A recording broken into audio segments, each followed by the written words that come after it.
I guess I was fairly apprehensive the whole time that I was flying in combat. And I guess there's good reason to feel that way. I'm there to cause a lot of damage and a lot of harm, and therefore they would like to damage me. And I was 25 years old at that time.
This is a 1943 P-39Q model. It was actually built in May of 1943. It was one of 9,000, a little over 9,000 P-39s were built. And about half of them, about 5,000 of them went to Russia in the Lend-Lease program. Our particular P-39, the one behind me, was used as gunnery training down in Harlingen, Texas. In 1945, it was being brought up or ferried back to be scrapped. And when it was on its ferry flight from Harlingen, the engine went out and the pilot put it down in New Mexico. Well, after that happened, a high school actually got it, and they set it out in front of the high school. I don't know if it was used like as a jungle gym or whatever, but I've seen a picture of it, and it was pretty beat up. And I don't know about y'all, but to have a P-39 in front of your high school would have been pretty motivating. So after that, in 1962, the Commemorative Air Force received the airplane, and it took to about 1969, 1970, they started restoration on this particular plane. And so in 1974, John Stokes, who is our wing leader of the Central Texas Wing, there in San Marcos, Texas, paid for the restoration. And we have been the caretakers of this P-39 since then. So I'm fortunate to be a sponsor and the pilot of this P-39. I've only flown a couple other fighters, so I don't have a whole bunch of other things to relate it to, other than, as you know, the P-39 has the Allison engine behind the pilot. It has a 11-foot drive shaft that goes up to the gear reduction in the front, and then to the governor, which runs the prop. They did that because it had a 37mm cannon and two 50 caliber Browning machine guns in the nose of the aircraft. So typically, obviously, where the engine compartment would be. So with that, the cannon, that allowed the cannon to fire through the center of the nose. And also too, the two 50 caliber Browning machine guns that you can see are also on the top, allowing the pilot to have a direct shot instead of having to angle the firepower to the target, which made it extremely effective. With the engine behind, as a pilot, it's very nice because you don't have the heat coming off, you don't have the exhaust smells, the carbon monoxide. I've noticed that it's very clean. It's actually got cool air coming in to the cockpit. Bell Aircraft Company put positive, you have always constant positive air in the cockpit. And that's because of the cannon and the machine guns in the front. They did that so you wouldn't have the smells and all the gases coming off of the cannon and everything. So you always have good solid airflow. You can adjust though that airflow either being cold air or warm air, and that's coming up from the wheel wells, or actually the rudder pedal area of it. So with the engine again behind you, you also hear, you obviously can hear the exhaust and the engine noise, but not as much as you do with a very conventional aircraft. What you hear is, to me, I've described it as a very mechanical airplane, very mechanical sound. The gear reduction box is straight gears instead of spiral gears. So you have a lot of gear noise. Mm-hmm. So you have a real high whine noise. And then of course you hear a lot from the prop, the over 11 foot 8-inch prop that's in front of you. So different sounds than a normal plane, a T6 or a T-28 that I fly and things. It's got just a more, I'm saying, mechanical noise. It's still loud, but it's just a more, you can hear the metal of the gears and the whine of the prop. Yeah, so this plane has been, over the years, have had different mechanical things done to it, or even paint schemes changed over the years since we've been the caretaker since 1974. When it originally was restored, it actually even had a Soviet paint scheme because it was so effective by the Soviet Union during World War II. But it's also been a World War II ace Fiedler. We painted it that paint scheme, and that was because Fiedler was the only ace, American ace, I should say, in the P-39. All his kills were done in the P-39. So we've gone through different paint schemes. One of the big major projects, though, that we have done on this particular P-39 is the brakes. And I'll show you that if we do a walk around, but the brakes are now disc brakes. They used to have a system of expansion pads and plates inside, and the P-39 never was really known for a good braking system. And since it's a pivoting nose wheel, those brakes are very important, and plus obviously the speeds and things like that. So one of the safety factors, and it was very expensive, but we had custom wheels and brakes made last year, and we had those eventually, our team got them installed back at the Syntex wing, had those installed the beginning of this year. So it's made the reliability and safety factor of this particular airplane a lot higher. So the flying the P-39 is an awesome experience. It's an early fighter, and it's obviously got some different characteristics to it, especially with the engine in the back, a nose wheel, which is different from the T6s and the other trainers that we fly. But from a speed and those kind of characteristics in terms of getting in the pattern, landing, and all that kind of stuff, to me, it's very similar to the other high-performance planes. I fly a T-28, a C model, and to me, the T-28C was a great trainer to get into this P-39. Very comparable on speeds. This is a little quicker, especially when you put the nose over, or just an acceleration is faster than T-28, but it's also got some of the same torque characteristics. One thing also I've noticed about the P-39 as you've seen, it's got a small tail, the rudder and the vertical, and so with the torque of the 1200 horsepower, you can really feel it on takeoff. You have to be pretty much all in on your right rudder. I even have to tap a little bit on the right brake just to keep center line as we're accelerating to the torque and building up speed. When you start building up the speed on takeoff, then you can start relaxing that right rudder. But it is a lot of torque, especially pushing on your left main. You can feel the plane wanting to go into the left main. Usually, even on a crosswind, I'm still going right aileron to adverse on that. The P-63, the model that Bell came after, the King Cobra, you'll notice that it has a larger tail, and that is one of the reasons why that they figured out that the tail was. To me, it's still effective. It still works, but probably a little bit smaller than it could be. Talk about the speeds. Speeds. Cruises about. This is all miles per hour. Coming over here, we can do about 30 inches and about 2,000 turns, and it's cruising about. I was doing probably around 250 miles an hour ground speed, something like that. And then burning a little over about 55 gallons an hour. Pulling it back, it has auto lean, and we can pull it back, and I was getting it down to about 38, maybe closer to 40 gallons an hour, which is very reasonable, and still pushing over 220 miles an hour on the ground speed. Takeoff and landing? Takeoff, as described earlier, the only thing that I've really noticed is just the torque. A lot of P factor in the engine, and then speed is it's especially when you put the nose over in turns and things like that. If you drop the nose over, you pick up that 300 miles an hour really quick. Landing speed.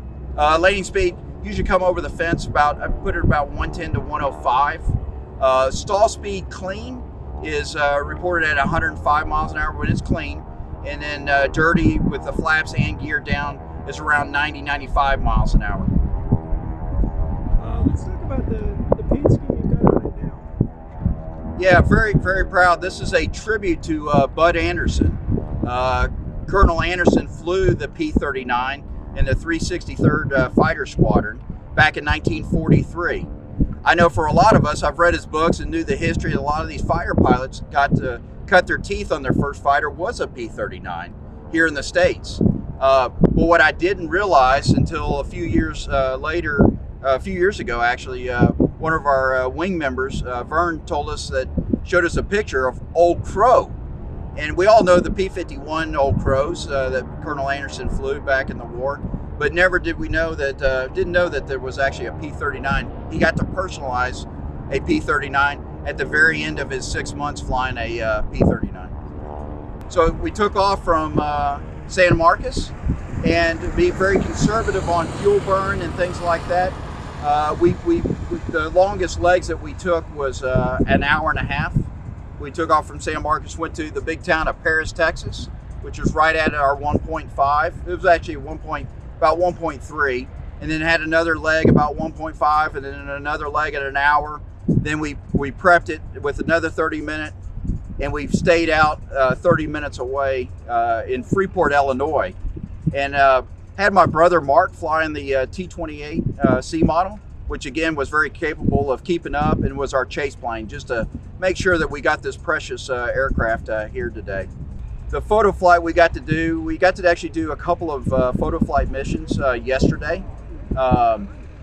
Something very special. After finding out that there was an Old Crow P-39, a few years ago, I started thinking about what it would be like to have his P-39, his P-51B model, and Colonel Bud Anderson's P-51D flying together. We see a lot of the famous pictures, and he's been inside his P-51D. But to have all three of his fighters, especially at 100 years old, have all three of his fighters together. And so yesterday we went up and we put Colonel Anderson in a TF model. So he had dual controls and a P-51 dual control. And we had Colonel Anderson in the lead with all three of his P-51D model, P-51B model, and in his original P-39 Old Crow together. He had all three of his fighters flying together again.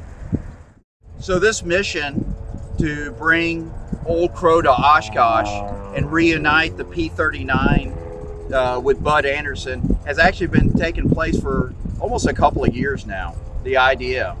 And doing a tribute scheme, livery of Bud Anderson and his Old Crow has been talked about and thought about, and to get that formation flight together and to do a Warbirds review has been a kind of a thought process we've been talking about and thinking through.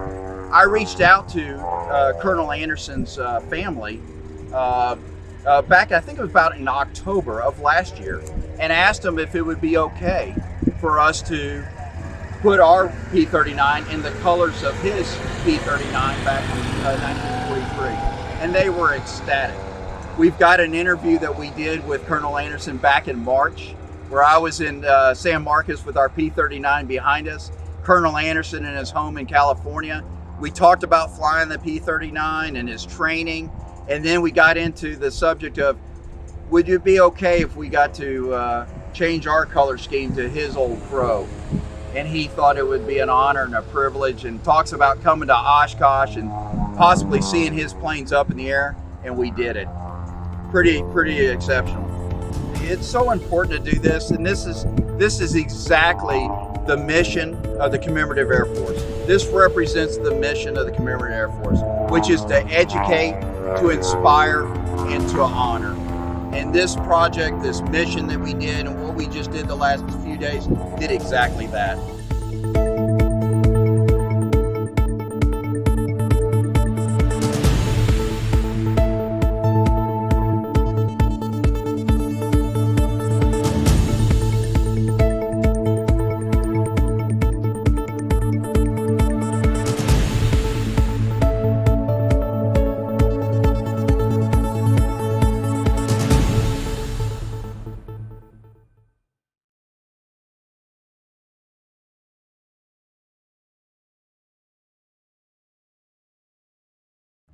We were made for grass, made to feel the joy of each and every blade, between our toes, across our backs, to run over its hills, marvel at its beauty, and find comfort in its stillness. We were made for grass. It's where we battled and celebrated, built monuments, grew families, forged memories, and pushed ourselves farther than ever before. We were made for grass, to care for, nurture, and cultivate. We've always made sure to have a patch of our own, because there's no greater feeling than being on the grass, except leaving it. Roger, 527, maintaining 4,000 runway.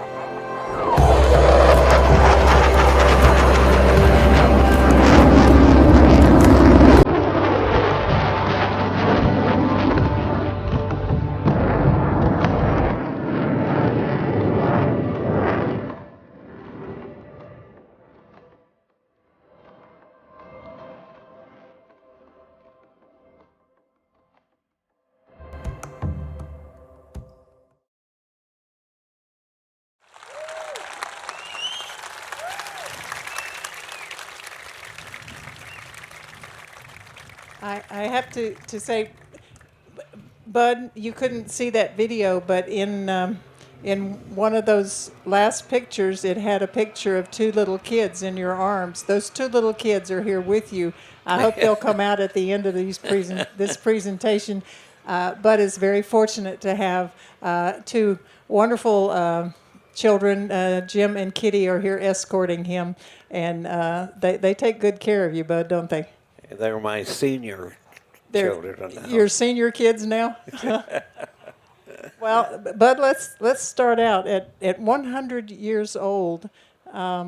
What's a typical day like for a 100-year-old fella at Oshkosh? How's your day been going today? What'd you do? Well, today, let's see. It got me up real early. About 9 o'clock. Well, but that's real early California time. Yeah. And we got dressed and went out to the airfield. Came out to the airfield right away and watched my airplanes fly, P-51s and this new P-39. I'm 100 years old, so I'll get 2 or 3 of these while I'm here. Anyway, I came out to the airfield here, and we watched the airplanes land and take off and land and come in, and it was really wonderful to see these Mustangs. And these are the two guys that own these Mustangs. Then I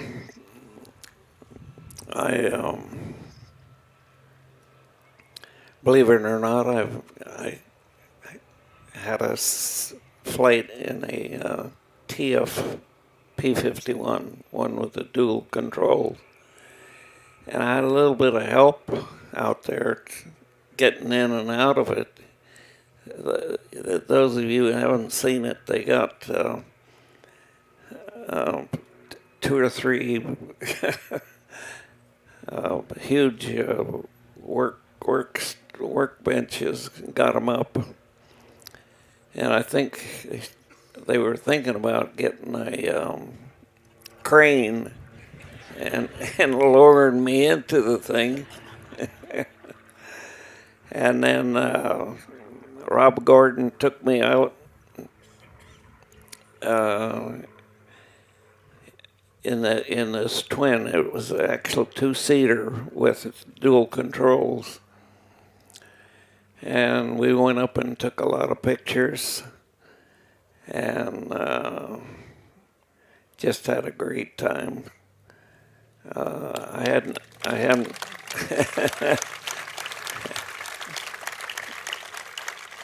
I haven't been in a P-51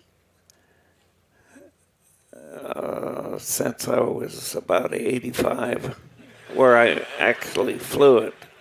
Yeah, so if I could interject here, when he says in a P-51, you were still flying a P-51, thanks to Jack Roush, when you were 80, in your late 70s or 80. I think you were still actually flying the airplane. 70s and 80s, yeah. Yeah, okay. So he's had a great life in that 100 years. So let's move to Jack Roush. You've known Bud for how long? Since 1995. 1994, I got to a point in my life where I could afford to spend some money on something other than my family and my business. And my heart went right to a P-51, and I started looking for a project that I could buy. And I finally found an airplane that was being housed in City Airport in Michigan. And it had a motif on it that wasn't reflective of anybody's brave career in the air. But we fixed that. I asked around. I met a fellow by the name of Mickey Rupp that was racing in a P-51 at Reno, and he knew Ed and Connie Bolin, and introduced me to them early on. The community of Warbird owners and operators was very protective of the airplanes and the people that flew them. And I think in my case, they were afraid that I'd do something silly with the airplane and embarrass the community. So they kept me between the fences, kept me on the straight and narrow. I looked for an identity to attach to the airplane, and they sent me to see Bud. They said that he had the history documented history of every ace that had flown the Mustangs. And I told him what I was up to, and he didn't send me the originals, he sent me photocopies of pictures of airplanes. He wasn't sure if he'd make that investment in me, I guess. But anyway, from the photocopies, I got the idea that maybe I'd missed something. And I went back and asked if an airplane had been painted up like Bud's, and it turned out that there had been one in Europe. But Mickey Rupp had one here, but he'd taken the paint job someplace else for his racer. And I talked to Mickey, and he agreed that he'd like for me to reassociate Bud's career with his military service with an airplane that I was building. And I got a call immediately once I let it be known that's what I was going to do. I heard from Ed Bolin and from Chuck Yeager. Called me right away. He says he was glad to have me, glad that I made a decision to paint an airplane like Andy's. He said, with the 50th anniversary of the sound barrier that I broke, and with the 50th anniversary of the Air Force, that 50th or 25th, maybe it was 25th anniversaries, that there'd be lots of opportunities to fly the airplanes and to attract attention to the patriotic young Americans that what had been done to preserve our freedoms.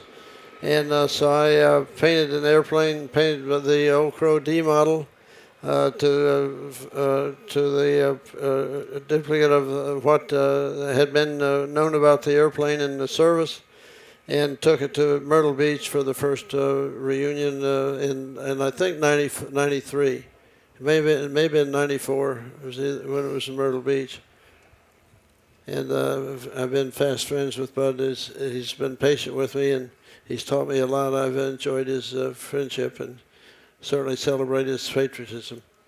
Well, and thank you, Jack, for all that you've done. So let's fast forward just a little bit. But at this, yes, thank you, Jack.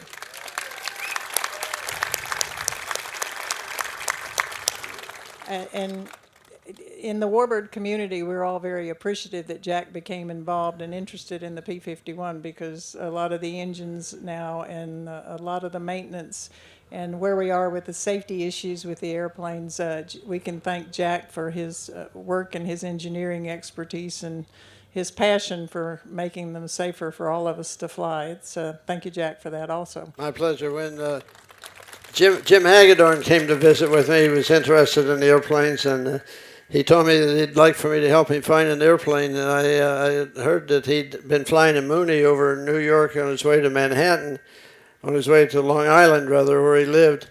And he'd had a couple of engine out emergencies and landed in places that you'd rather not take an airplane. And I told him that there were 3 airplanes that would do that mission for him, that I had 2 of them under construction, and I had 1 that was complete. And so he agreed to take the responsibility, the stewardship for the Old Crow D model. And I resented a little bit that I'd taken the identity that put it on a B model. He called it the Faux Crow rather than... But anyway, he's been a great friend, and he's been protected the airplane as well as I had, and we're in good shape with Jim. Well, that's what I was going to say. We could fast forward just a little bit. Jack was having another D model made, and as it turned out, it's in the paint scheme Gentleman Jim that was also one of Bud's best friends' paint scheme. And as he was finishing the new D and working on the Faux Crow, the B model Old Crow, then when the D model Old Crow, I guess it needed a new home. I think Jack interviewed Jim, I guess you can say that. And Jim, would you relate your version of what did Jack make you go through to do that? Yeah, you're hot. Jack is a total liar. So we were looking to sponsor a NASCAR vehicle. Truck. Was it a truck we started It with? was Or a truck. think we were like Cup White You back in can those early choose days. which one of them you believe. Anyhow, so we're going up there. People say, you know, Roush's got a couple of Mustangs. Would you like to go flying with him? Sure. So I never met the dude before. And he says, you want to go flying? And I said, sure. And we jump in the back of, I think it was at the time, the Gentleman Jim plane was a glamorous Glennis plane. And so we hop in the back, and I've never met this guy before. Okay, I don't know. You know, it's weird when people give rides and get rides, but I've never met this dude before. We take off, and next thing you know, we're like at red line, below the tree line, and Jack is just scaring the crap out of me. I had a choice. He was a potential sponsor for my race team, and I could treat him like I was worried about hurting him, or I could go out and set my hair on fire and catch his on fire too. So, well, listen, my hair caught fire, and so Jack, I was interested in getting an airplane, and he said, I'll sell you the glamorous Glennis airplane. So I got my heart all set on it. Then he called up and said, I can't sell you the glamorous Glennis airplane. I can sell you the Gentleman Jim airplane, which was the luckiest day of my life, because I think that that airplane, that D model over there, is a fabulous, reliable, sweet flying, like you have no idea. But anyway, so Jack agrees to sell it to me, but I don't have like military heavy tailwheel time. This guy was a check pilot for F-16s. I had F-16 hours, active Air Force, and that was great, 7 years. But so Jack says, well, I'll come to your office, and when he shows up, he's going to interview me. This is not a joke. It's, am I good enough? And I get the idea. Am I good enough to basically steward this piece of military history. I mean, now think about it. It's totally right. But here's the weird thing. He makes me sign a contract that I will never change the name of the airplane from Bud's name. Yeah, except here's the thing. What he didn't tell me is I'm building another one. He told me how special it was, and then he built, and that's why I call it the faux crow, you know, like not the real crow. But am I supposed to talk now, or are we going to go around and around? At some point, you know, we'll give John a chance to talk here. But it's Well, he's the new guy. Yeah, I know he's so okay. Go, new guy. Yeah, okay. So new guy. Okay, tell us how. Okay, this was a true paint scheme that is exactly like Bud's airplane that he had early on, the P-39 they had in training. But anyway, John, tell us a little bit about this airplane. Yeah, I came across. First of all, what an honor and privilege to be up here, Connie, and to be with these gentlemen. I've been coming to Oshkosh with my brother for, I don't know, over 20 years, but of course getting to have the opportunity to see Warbirds in review, and thank you. And to see Bud Anderson, to be up here today in front of this with Colonel Anderson, 100 years old, what an honor and privilege, something I'll never forget. We've had this P-39. This is actually a Q model. It was built in May of 1943.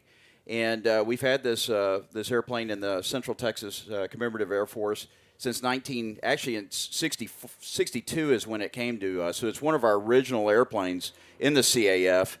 And then John Stokes, who was our founder in 1974 of the Central Texas wing, ended up having it restored. And we've been the caretakers of this P-39 since then.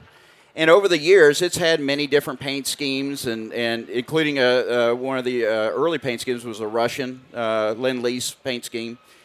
And then one of our members, about 2.5 years ago, I believe it was, Vern came up and let us know that, hey, there was an old Crow P-39. And I don't know about the rest of y'all. I had no idea. I always thought about the B model and D model P-51s being old Crows, but had no idea that Colonel Anderson cut his teeth in fighters with the P-39 and actually personalized the original old Crow was a P-39. That's okay, Bud. That leads us into, okay, you had the P-39. I believe you weren't in Oroville, you were in Casper. Where did you fly the P-39 first, and then how did it come to be an old Crow? Well, when I got out of flying school, I wanted to be a fighter pilot. Not sure where that came from, but I guess it was watching the Battle of Britain newsreels, something like that. And so we needed pilots everywhere, so if you could convince your instructor that you'd be a good fighter pilot, your chances were very good of being able to do that. So my first duty assignment was in the San Francisco Bay Area. I went to Hamilton Field with duty at the Oakland Municipal Airport. And it was a replacement pilot training group, and you went there and flew for about 3 months, and then you went off to some fighter group in the world and fought the war. Well, when my time came up, at Oakland is where I checked out in the P-39s, old D models, and we moved around all over the place, but I didn't. When my 3 months came up, they said, "No, you're not going to go fight yet. You're going to go to Tonopah, Nevada, and join the brand new 357th Fighter Group that's being activated for World War II. We'll be the first people in it." And the lucky part of it was I get a whole new training cycle. And also, I'll be at least a flight leader, which is a good deal if you're going to go fight a war with all the guys you've trained. So while we're moving around the United States, we move up, and we first got a Q model just before we went overseas. And the Q model that I remember had a power lever, and it pushed the mixture RPM and manifold pressure up with one lever. And I thought that was kind of interesting.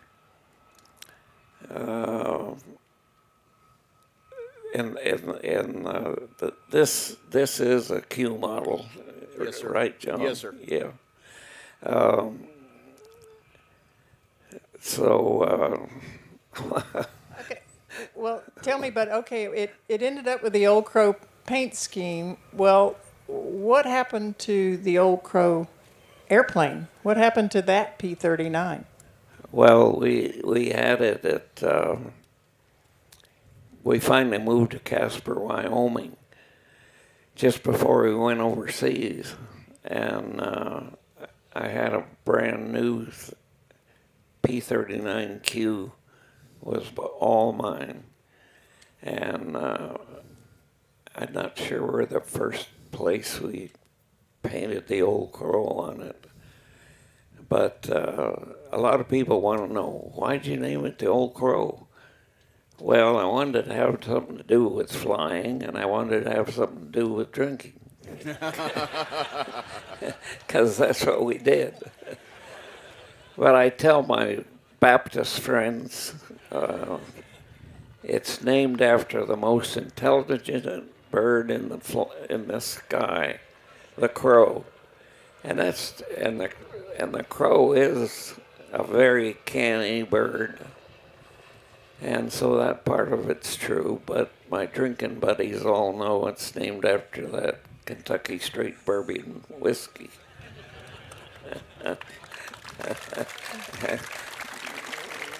And Ellie was okay with this because a lot of airplanes are named after the wife, huh? Did she, yeah, she says most guys name their airplane after their sweetheart or their wife. What do they think's going on here? Anyway, when we got to Casper, we were just getting ready to go overseas. And a guy by the name of Chuck Yeager flew my airplane and had some landing gear malfunction. And he had to suck the gear back up and belly landed in and pretty well ruined the airplane. A couple of days later, he bailed out of another one and got two of them in a week's time. Yeah, Not his fault, actually. A few years later, I lost a T6 too. That's okay. Okay, moving right along. Okay, thanks, Jim. Okay, so Bud, after you left Tonopah, you went to England with the 357th Fighter Group.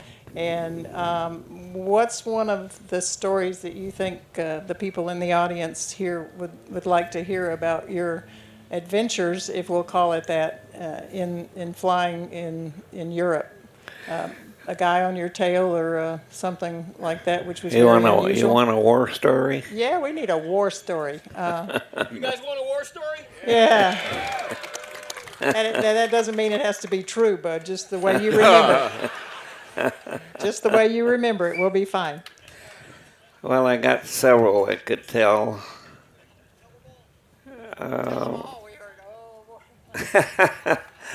I'm going to tell a different one. I It- just it- changed. hey, you're- it you just know, changed my mind. Okay, you could do anything you want to do. And by the way, fighter pilots have to use their hands. You cannot tell a story without using your hands. If I had to sit on my hands here, I wouldn't be able to tell you this story. So this will also tell people what a quarter of a kill is, how I got a quarter of a kill. But this was a long-range flight. We were going to go all the way back to Poland. That's the thing about the P-51. It had such good range and good endurance. And that's what you needed in Europe to protect the bombers and go after the Luftwaffe.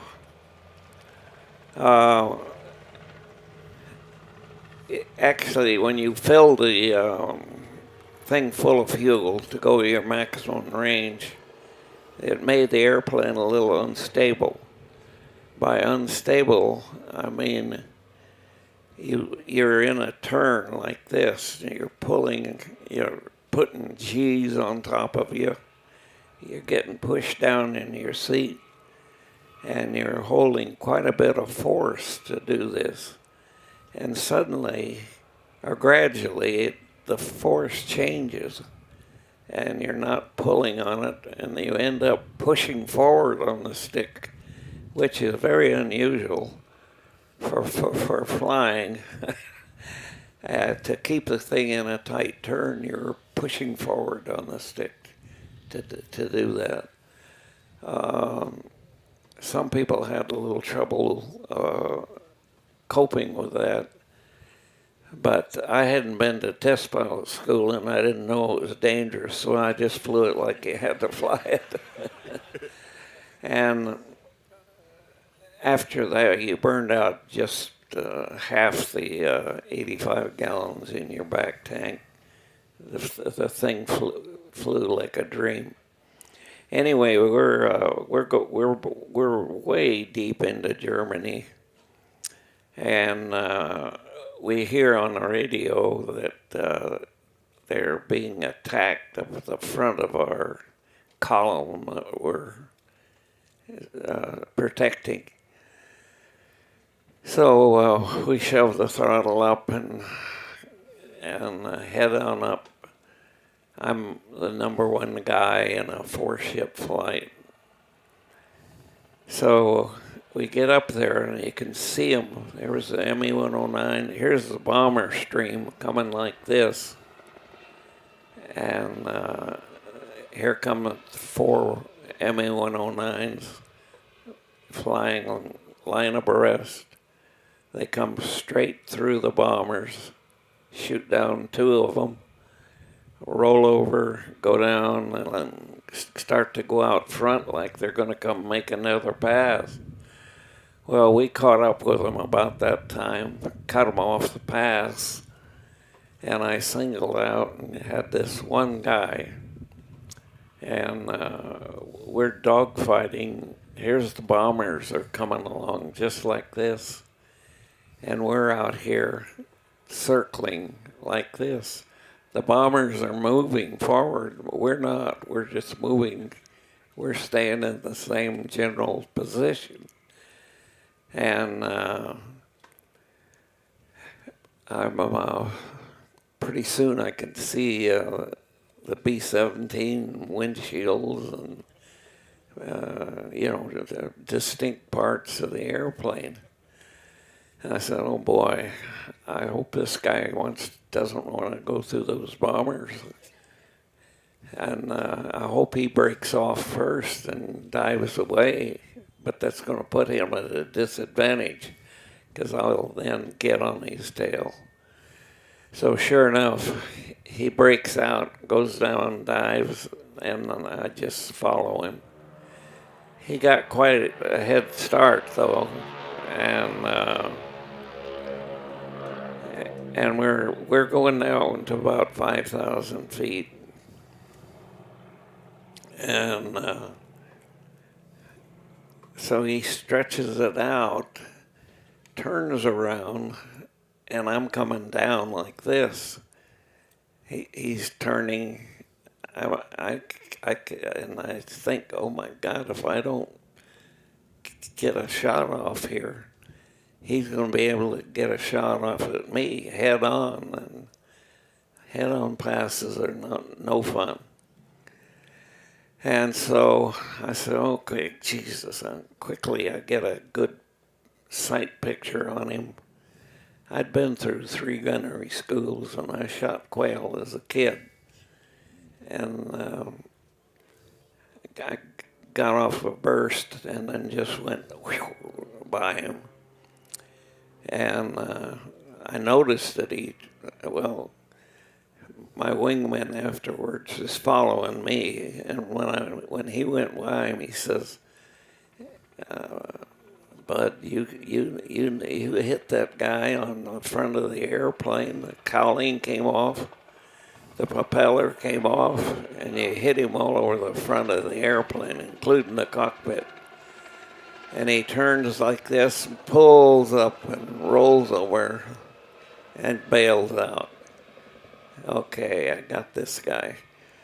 So while we were dogfighting, that we had 2 more guys there. The rest of my flight took care of. I noticed this one thing about being a fighter pilot. It's called situational awareness.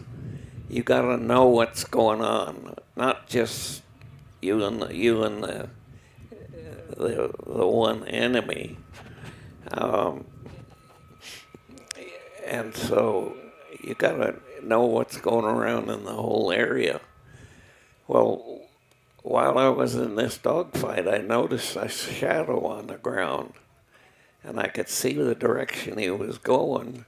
This was midday, clear as a bell, and over green forest. And it had a big meadow in it, huge big meadow in the middle of it. So we polished these guys off, and I said, hey, anybody see a shadow down here? No. Okay, get in here, get in line abreast, and we're going to go this way, west. And the last direction I noticed the shadow was going. So we're flying along about 5,000 feet, and I see the shadow again up ahead of me, way up ahead, and I still can't see the airplane. If it had been a hazy day, I would have not seen him at all. But when I see him there, okay, we get over here and we head up toward it. We pull up alongside it, and I look down here, and here's an old Battle of Britain Heinkel 111 bomber. And it's obsolete now, and it's probably being used as a transport. So I pull up there and I say, oh boy, how about this? Like shooting a fish in a barrel. And then I thought a little bit. I said, my guys in my flight don't get to shoot very often when they're flying with me. And so I said, God darn, this is a good chance to get everybody in action. And so I said, okay, whatever our flight number was, get into practice gunnery formation. And you never saw 3 guys get into left echelon so fast they damn near ran into each other because they knew that meant, oh, we're going to get to shoot. And when you're doing this practice, here's your target being towed here. And you go into echelon left, you roll in and make a left-hand pursuit curve at the target, slide out here, go up on the other side. And then number 2 does the same thing. When you've made 4 passes, then you come back and do it in the right-hand side. So I go in first, and we got an engine smoking. Pretty soon we had one burning and one smoking. And it had a gunner in the back, and we silenced him. And I was making my second pass, and I'd watched the number 4 guy, and he was a new head. And I know he knew better, but he emptied he shot all of his ammunition in one pass. And that's pretty hard to do because you don't want to do it that way because you burn your barrels out. And pretty soon they're coming out like this. And but I knew he was just being eager, over eager, and so I scored him with one hit on his last pass. We only had about 30 seconds worth of firepower, and so he wanted to use it in 5 seconds or somewhere in that neighborhood. And that might be a little long. And so you have ammo, and you don't want to come home empty. That's a long way home, 2.5 hours. So and I said I would have missed him if it had been a hazy day.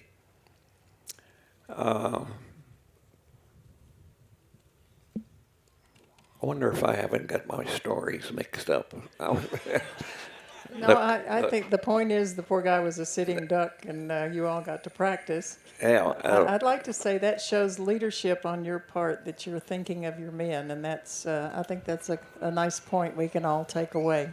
You've been a good leader your whole life.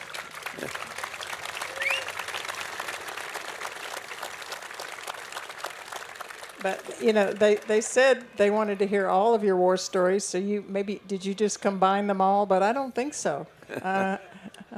Anyway, well, I got it now. Yeah. You got it now. So the guy was getting lower and lower and lower, and he was aiming for this big meadow. And he was right on the deck. He couldn't climb up. They couldn't bail out. And so finally he crash lands into he's got fire on one engine, and the other one is just about to catch on fire. And so he bellies it in, and he hits something really hard on the leading edge of left wing, and that broke the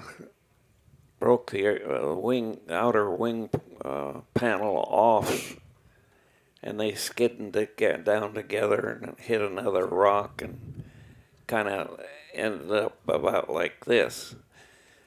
And this one guy, 2 guys got out of it, and the one guy gets out, and he's looking up there, and we're going, yeah, around there like angry bees. And the other guy starts running across this meadow. There is no place to hide, believe me. And I said, you dumbass. I'm going to give you a thrill. So came down, and he's running like this, and I go right over the top of him, pulled up and did a roll, and then we got our flight together and went home. And that's how you get a quarter of a kill.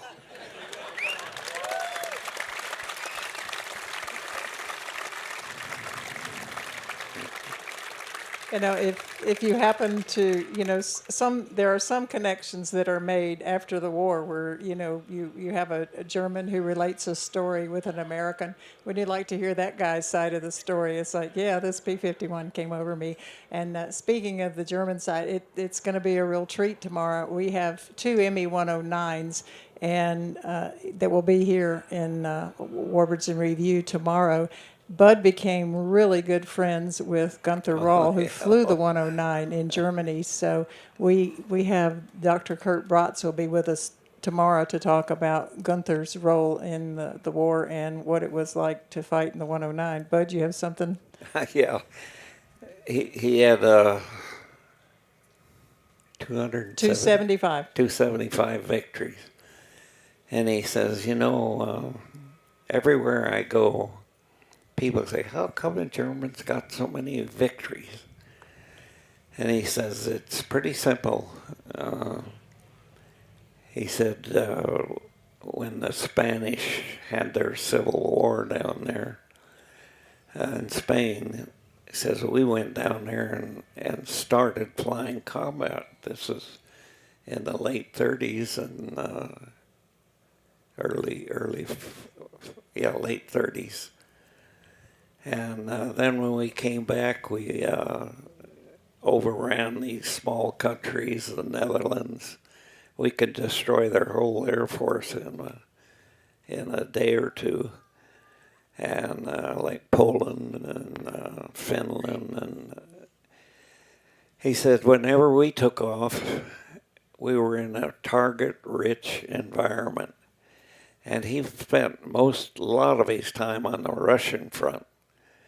And in the early days, he said before they got some good airplanes, flying in Russia was like target shooting. And so he says then we end up fighting over our own country. And more targets than we can possibly cover, you know, with a raid of 1,000 B-17s and 800-900 fighters. Then so he finishes it. He can speak real good English, but he used his exaggerated German accent, and he said, The German pilots had a choice. You either got a iron cross or a wooden cross. And that was pretty much true. They flew until they were killed. Yeah, they put in a lot of flight time, and they flew over their own country, as Bud said. But we'll cover this tomorrow, I'm sure. But Gunther was shot down 8 times, but I guess he'd walk home or whatever and get in another airplane and go again. Yeah. But a wonderful gentleman fighting for his country, like all of our people were. Warrior. That's what we were. Jack, speaking of warriors, do you have a war story about flying with Bud, or would you like to talk to us about your airplanes a little bit and the differences in the B and the D and the armament or the horsepower? Go for it. The D and the B were within 50 horsepower or so, as long as they had the Rolls-Royce Merlin engine. There was a little bit of difference in the tune-up, but they both performed pretty much the same. The B model behind me was more of a hand-built airplane than the Ds were. They built less than 4,000 Bs and Cs. The Bs and Cs are the same airplane. The Cs were built in Dallas, Texas, and the Bs were built in Englewood, California, but they were built in the same specs.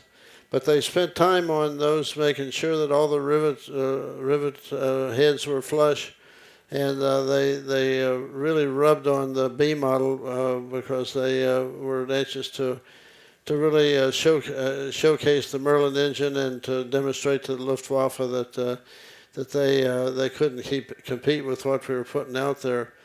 The B model is about 15 knots faster than the D model, and that doesn't mean it too much in a dogfight. It gets you someplace faster, but I'm sure Bud would have not noticed the difference in top speed. But the B model was just fitted with 450 caliber guns, and there was a problem with the loading of the ammunition if the G's were high. If you're pulling hard on the airplane in a turn, and you fired the gun, you could jam your bullets, and then you couldn't use your gun anymore. So that was the problem. But with the B, when they went to 6 guns on the D model, they fixed that. But Bud, looking at his B models, he flew his entire first tour with 3 B model airframes. There was a lot of pilots and not many airplanes that were capable of the missions at that time, and your airplane went every day regardless of whether you were ready to fly. So his Old Crow B model was flown by a number of other pilots, and it was 2 of them were shot down with Bud not in it. He finished his first tour with the airframe that I've replicated here from an image point of view. And he was anxious to finish with that airplane, he said, because the guns were reliable and the airframe was reliable. And he I don't think he knew to start with he was going to fly a second tour, but he went over to the States, and they had the psychiatrist working on him and trying to tell him he was crazy to go back in the war, but they didn't talk him out of it.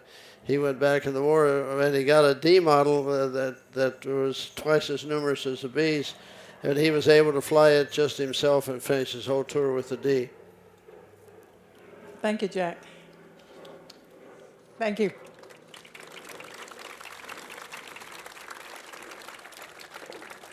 I'd like to go to Jim now. Do you have a favorite Bud Anderson story to relate, or an airplane? Have you ever scared yourself in the Old Crow?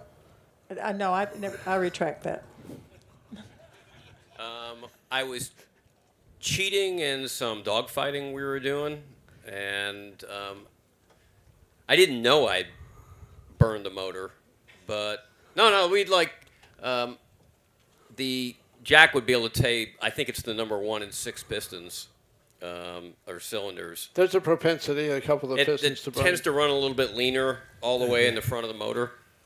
And, when you're dogfighting somebody else and people say you should keep the power setting at a certain level, fighter pilots always want more power. Don't they, Bud? Right. So I probably had my power up a little bit, and then the whole summer, the engine's running rough. We couldn't figure it out. Jack was changing out magnetos, and he hadn't been honest with me at that point. He hadn't told me what he'd done. You mean I was cheating? Anyhow, Jack took the engine apart after the air show, and Connie's husband. We've been trying to figure out why is it running a little rough. So it tells you something about the reliability of these sort of Packard Merlins. I burned the edge of a piston off. I mean, there was one ring left, one oil control ring left, but everything else had been burned out. And Jack and Draper pulled off the oil filter. I got off the sodium pentothal. I got the dripping water, the light going back and forth. No, and I didn't rat myself out. But it was when they cut the oil filter open and it looked like silver or sort of talcum powder. That was when I have that piston on my desk now. He made a rookie mistake in not keeping his RPM ahead of his manifold pressure. And guess who also did that one time earlier? Look, I know everybody's hot out here. I'm going to talk about something a little different, which is kind of what we do here. every day and like what our day to day was. So, we brief at like 5:30 in the morning. Ray Fowler over there is our leader. And what's important here is I used to be the young guy here. And like I'm going to be 67 in a couple weeks. And so what you can see is there's a new, younger group of, men and some women flying Warbirds here. And so, if you ever want to like see what happens here for the fighter guys, we brief at 5:30 in the morning, right over here, and I think we got 3 flights in, including flying with Bud, which was, you think about it. It's a boondoggle because when I say boondoggle, it's a boondoggle because we had 2 photo missions to do with Bud. So we had a B-25 photo ship.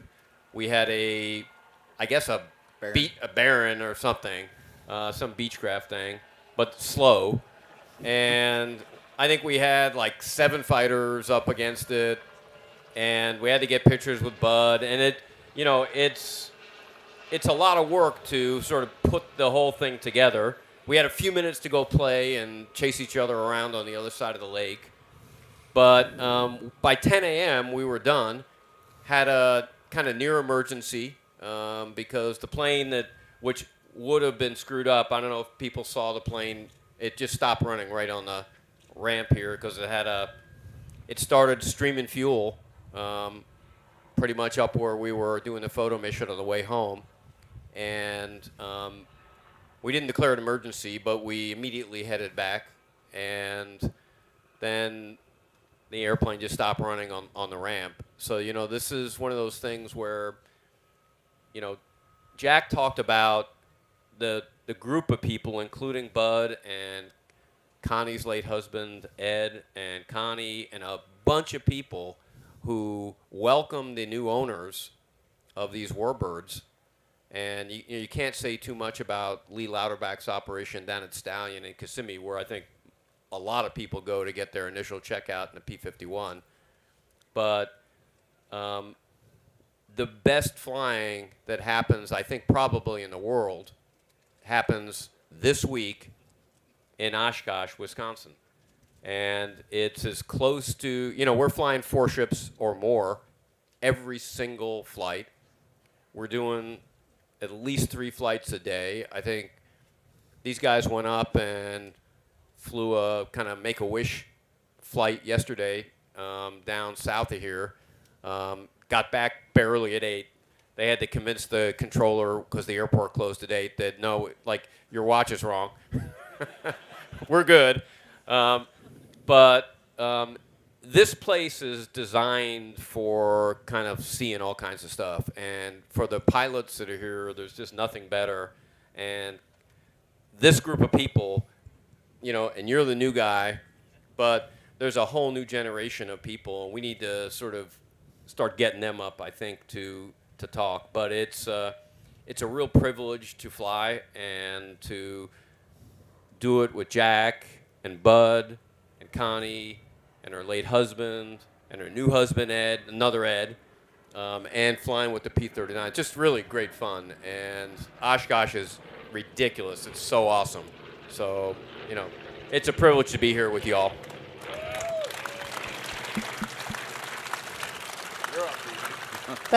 Thank you, Jim. And I'm going to stand up here. I know it's hard to keep your foot tied down for any time at all. So if you want to exit, that's fine. But I'm going to talk to the new guy. Just give me the heave-ho. No, I'm not giving you the heave-ho. We have, let me see, booted off the island. I think we did that to you in one missing man formation that I took part in. So his radio quit and said, okay, I'm now the one that's going to pull Jim's out.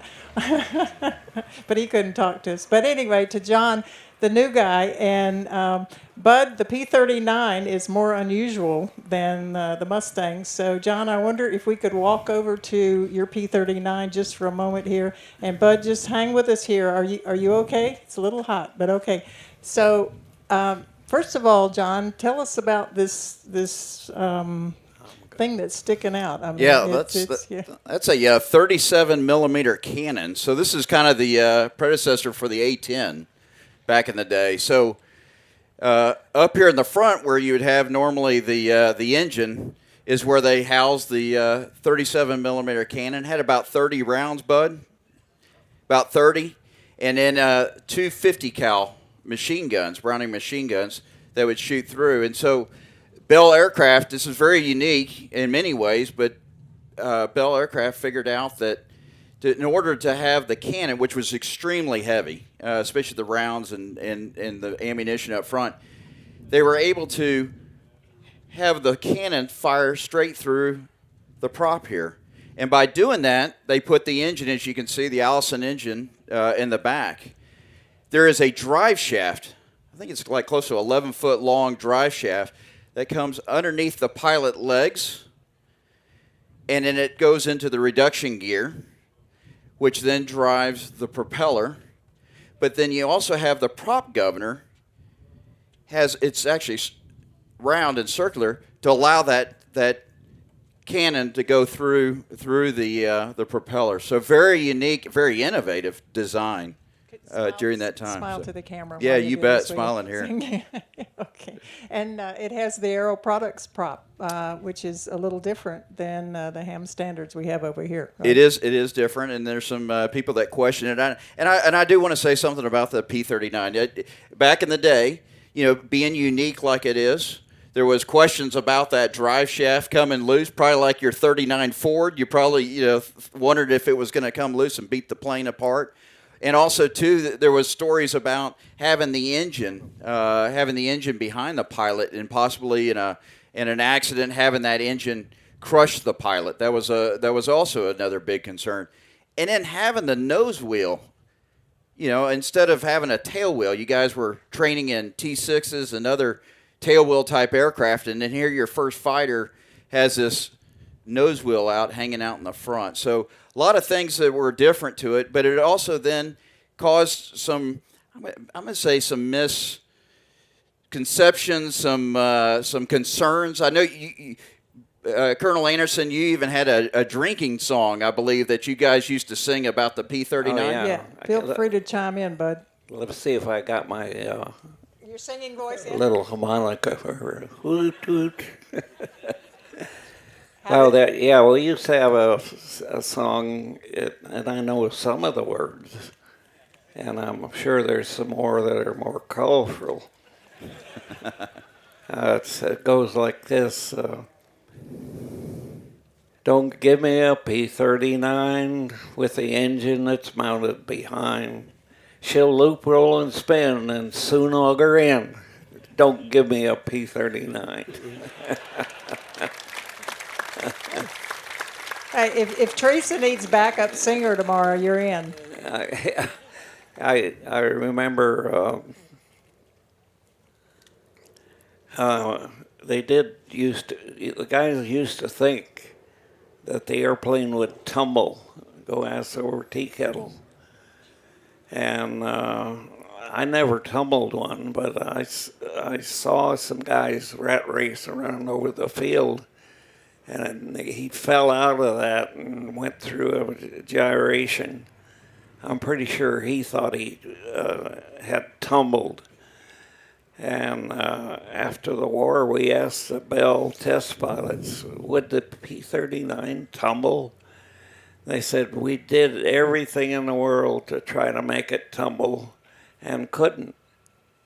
Then he put out a caveat. But he said it sure did have some unusual post-stall gyrations. Whatever that meant. Okay. Jack, Bud, any comments on the P-51s you'd like to share? I think we've covered the P-51s quite often before, so we are running a little long. But anything else you want to tell us about the P-39 or your project? Well, one of the things I would say, and this is in an interview, I had the privilege of interviewing Colonel Anderson in early March, and when we had a chance to. You were in California. We did a video conference. I was actually in our hangar in San Marcos. We have a beautiful World War II hangar where we keep our Central Texas airplanes. And the conversation we were talking about was you mentioned about the training that you got, and you also just mentioned it earlier in the P-39, and how that gunnery school. I believe you went to 2 or 3 gunnery schools in a P-39 before you went over to Europe, and how you felt like that was a big training advantage before you got in your Mustang. Yeah. And then the part also too, as we were talking through it, we had a conversation about what if would you let us have the honor of changing our colors to Old Crow back in the day, and I believe you were pretty excited, and you thought that would be okay. Yeah, I loved it. Well, Colonel Anderson, we did it. I know we talked about too in the interview. We talked about having all 3 of your fighters together, all 3 Old Crow fighters together, and here you go, Colonel Anderson. You know, I would say World War II pilots would just, if you had one airplane painted like the one you had in World War II, that would be great. But for me, I've had 1, 2, 3, 4, 5. You lost count. Is what One in Norway. Yeah. Yeah. And I don't know. Just been so lucky, and I'm so proud of these guys that would do this kind of a thing. And Colonel Anderson, this is exactly the mission of the Commemorative Air Force: to educate, to inspire, and to honor. And this mission did exactly that. And so we're real. What a privilege it'd be to have your P-39 back with you and reunite you to your original Old Crow. Thank you. And thank you guys for doing this. It's a beautiful airplane. When are we going to see these pictures? The pictures from this morning, I don't know. The production crew, Scott Guyot and the Sleeping Dogs, are really, really good. So I'll see how quickly they can put them up. Maybe they can run a reel of the pictures later on on the Jumbotron. I think that'd be great because there are some great pictures, just what I have seen. We can open it up to a couple of questions here. We are running really long, and Colonel Anderson will be over in the Warbird merchandise building here to. His books are already autographed. If you have not read To Fly and Fight, you really need to do that. It is my opinion. I am biased, obviously, but it's the best World War II book out there. Colonel Anderson will go from here over there, but if we have a couple of questions, I think we'll just run long and take them if you've got a question to anyone here on the panel. This might be for, I guess, Jim, but how many of the P-51s in the world are here at Oshkosh? I don't know. There's no parking spaces left over in the Warbirds area, so it was I think people were pretty worried this year that there would, because of the price of fuel, that you'd see fewer people, but there was a great turnout this year. Yeah, I think I would bet you probably got about a quarter of the world's flyable Mustangs here. That makes sense to you? Yes. So yeah, I'd say about 25, which is really cool. Colonel Anderson, what was the top speed on that P-39, please? I don't know. Ask John. It was it was the first to go 400 miles an hour, so 395 is what they were able to do. 400. That's miles per hour. Like this. 400.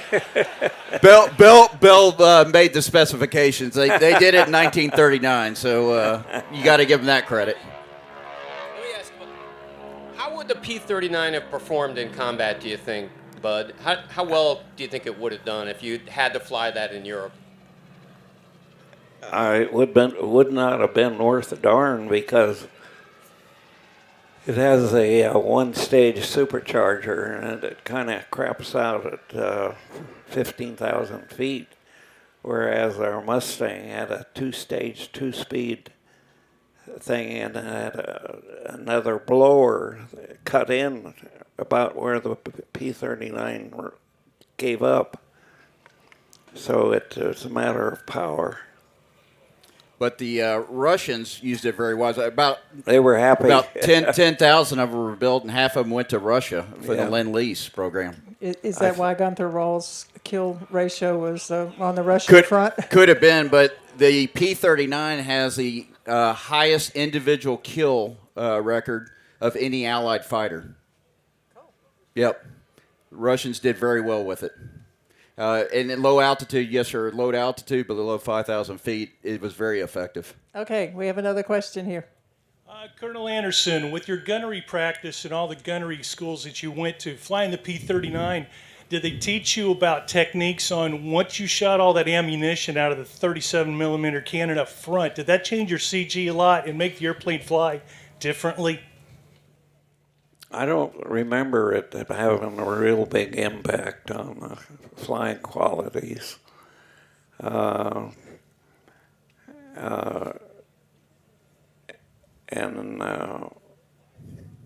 Let's see. I went to gunnery school in a T6 here in the United States that tried to mock the Royal Air Force School, and of course we had gunnery in our regular primary training, and then as you gotten into the fighters, gunnery was a big part of it. Then when I got over to England, the group commander says, "Hey, Bud, we just getting the P-51s. We'd send a guy up to the port, find a crew chief, start it up, and bring it back and check out the next guy." We didn't even have handbooks for the airplane. Anyway, he says, "You go to the we're going to send you to the Royal Air Force Central Gunnery Instructor School that had Spitfires, and but you take a P-51 and fly the course with a P-51." And so that gave me, I got 35 hours in the Mustang before I got into combat. In the Mustang. Hey, Bud, what percent of people do you think had a good natural eye for shooting? You know, because I think you had a big reputation as a kind of a big, high-angle shot guy. Yeah, what percent of people do you think actually were good shots? Well, some of them are pretty lucky, but if you know about gunnery, you can figure it out. The weirdest one I ever got was down low, and I didn't realize it, but they say a Messerschmitt can give a Mustang a hard time down low. And I think it's a matter of pilot ability more than anything. In Europe, the airplanes were very close in performance. So the pilot had a big input on it.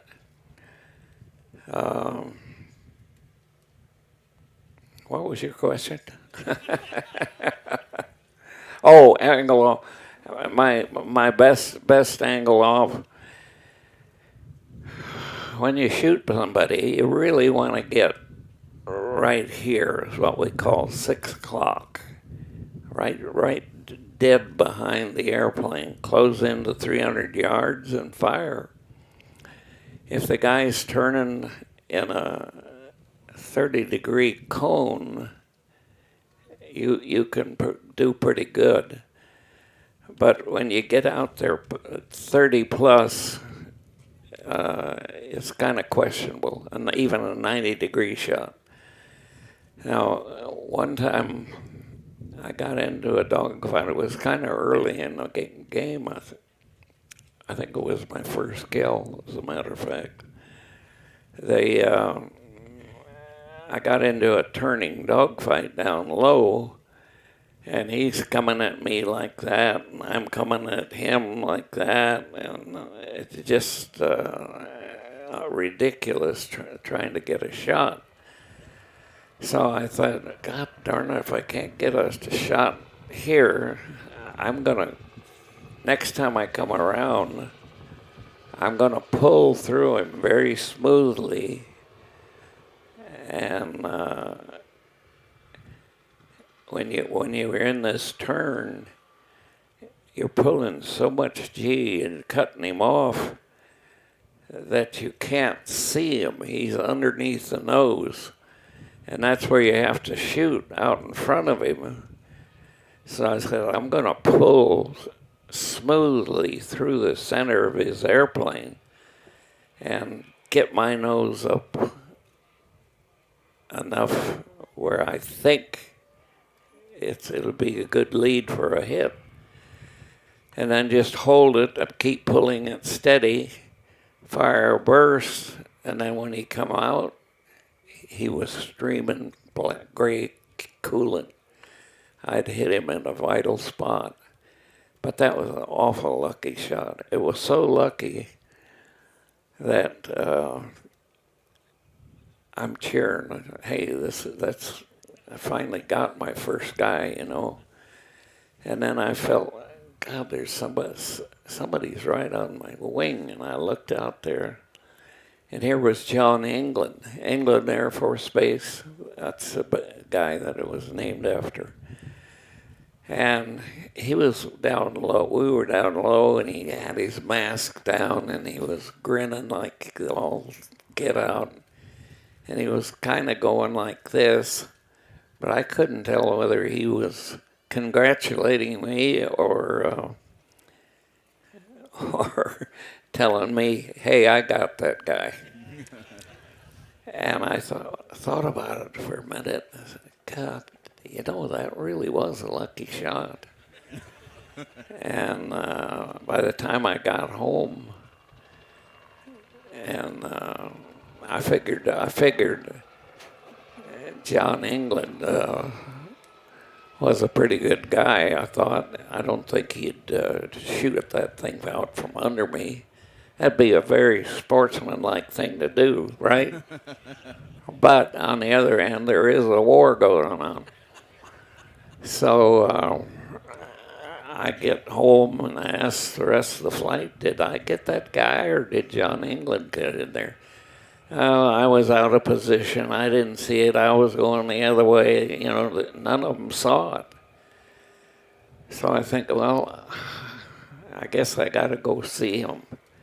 And I drove over to the officers' club, and this is where we all gathered after the missions and find out what the other guys did. And I said, now, how am I going to bring this up? I'm going to say, hey, you jerk, did you shoot that down from under me? So I go over, and he's at the end of the bar over there, and he sees me, and he comes running across the club.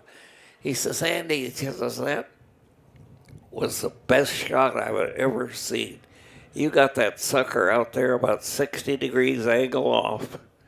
And I went like this. Oh, Johnny, you know, lucky shot. Lucky shot. And I rushed to the phone and claimed my first kill. Thank you, Jim, for leading him into that story. That's one of our favorites. And ladies and gentlemen, again, it's really hot out here, and Kyle says we have one more question. So we go with Kyle. Yes, sir. Yeah, I was wondering if Colonel Anderson could maybe give his thoughts and opinions on the cannon on the P-39 and whether or not he ever wished he had it on the P-51. What did he say? Did you want a 30-millimeter cannon on the Mustang? Would that have helped?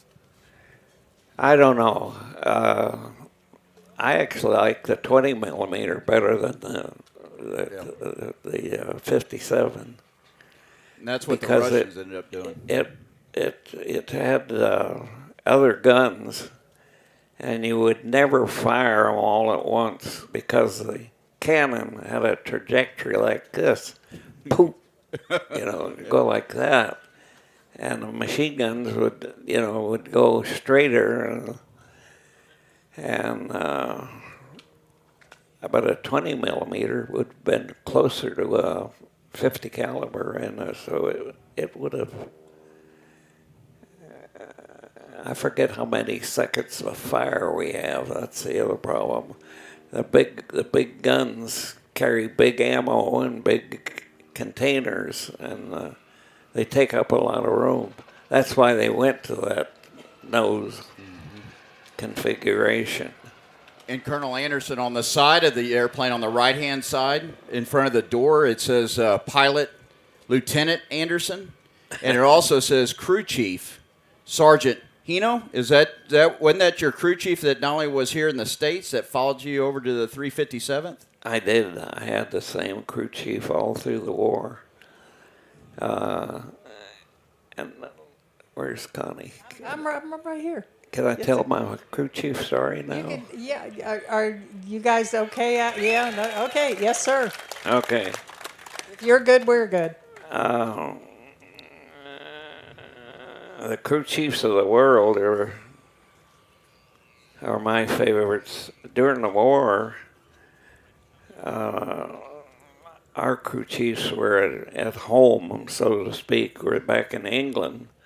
They weren't doing the dying and they weren't doing the fighting, so they wanted to do their part. And I found Otto when we were first flying P-39s. And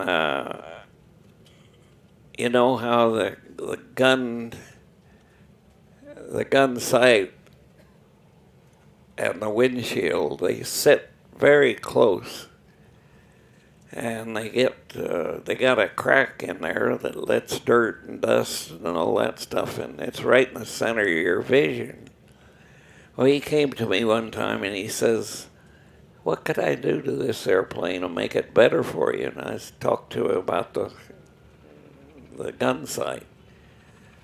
And I knew it would be, you have to take the gun sight out, clean it, put it back together, put it up there. Then you got to recalibrate the gun, send it to the range and fire it in.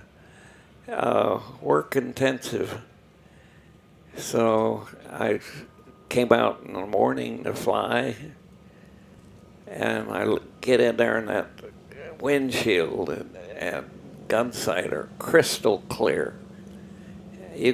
Just absolutely beautiful, you could see. I said, Otto, how'd you do that? He said, "Oh, I found a turkey feather and I cleaned it out." But he was like that. He was innovative.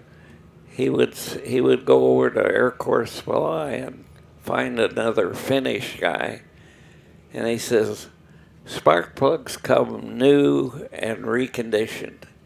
He said, "You save all the brand new parts for my airplane." And he changed the plugs on every mission. But the one that really got me was in the fall. We had a huge, all of Northern Europe was white. Had a heck of a storm over there. And it was just the beginning of the winter. And we weren't paying too much attention about the paint schemes. We were having natural aluminum like this one. And we still have dark green ones. And I noticed flying over the snow, 2 of the airplanes were green and 2 were silver. Oh, which one do you think stood out against the snow? Obviously, it was the green. So I came back from this mission and I says, "Hey, I still got all winter to go over there." And I told them about looking at those airplanes.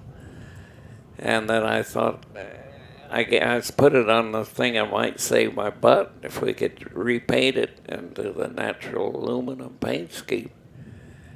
And I didn't think much about it, went back in. I was the operations officer. I said, "Do that when it's laid up for heavy maintenance." And I decided to fly in the morning, put my name on the board, and came out in the morning, grabbed my chute, and climbed up over this revetment. And I looked down there, and there's my old crow in gleaming aluminum. They had worked straight through the night and the rest of the day and the night and had it ready to go in the morning. And they were kind of sheepish about it. They stood there kind of half at attention, and then I thought, holy smokes, did they think I gave them a direct order to do that?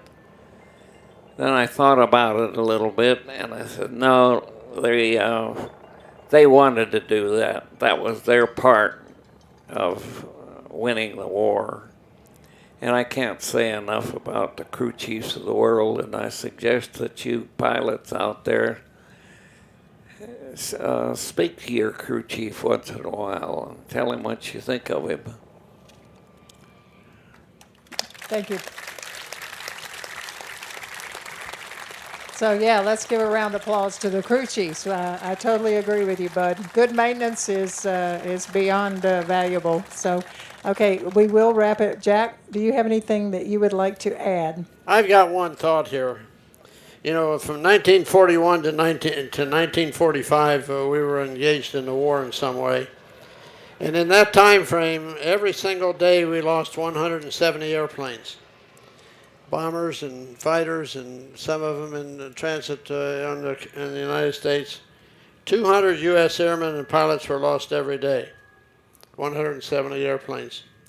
So the greatest generation that we've all benefited from, that Bud Anderson was right in the middle of, is really do a big vote of thanks and appreciation for their sacrifice that we try to memorialize with keeping these airplanes going.